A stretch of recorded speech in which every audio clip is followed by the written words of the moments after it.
In today's video, I'm going to teach you how to find anyone's phone number on LinkedIn. To get started, head over to LinkedIn by opening your browser and typing in linkedin.com. If you prefer, you could also click the link provided in the description below. Once the page loads, you'll need to sign in.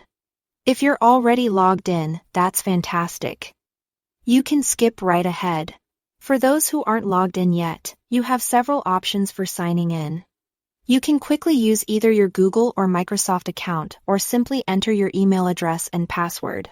Now, if you have two-factor authentication enabled on your account, LinkedIn will take an extra step to ensure your account's security by prompting you to verify your identity. They'll send a code to your registered phone number. So make sure you have access to your phone to retrieve and enter that code when you're asked.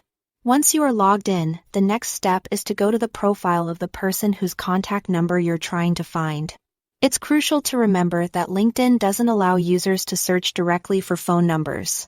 However, if that individual has voluntarily decided to provide their number, it should be somewhere on their profile. To see if a phone number is available, look for the Contact Info section.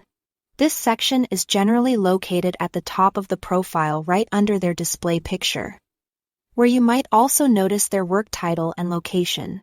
Simply click on this Contact Info section and it will expand to show various details. Here, you might see different types of contact information such as emails, addresses, and possibly a phone number, if they have opted to share it. Should there be no phone number available there? Don't worry. Here is another way to go about it. Your next move should be to connect with this person on LinkedIn. Once your connection request has been accepted, you'll have more opportunities to engage with them. A courteous direct message is the next best step in this scenario. It can often be the most effective way to thoughtfully and respectfully request their contact number. It's always preferable to be transparent about why you're seeking their contact information. Perhaps explain how connecting further could be mutually beneficial. Remember, respecting people's privacy is absolutely paramount. Always ensure your intentions are respectful and professional. Reaching out directly not only shows politeness, but also helps build trust and foster better relationships in professional settings. And there you have it. By carefully following these steps, you stand a good chance of finding a phone number on LinkedIn, provided the user has chosen to make it public. Thank you for tuning in, and I hope you found this guide helpful.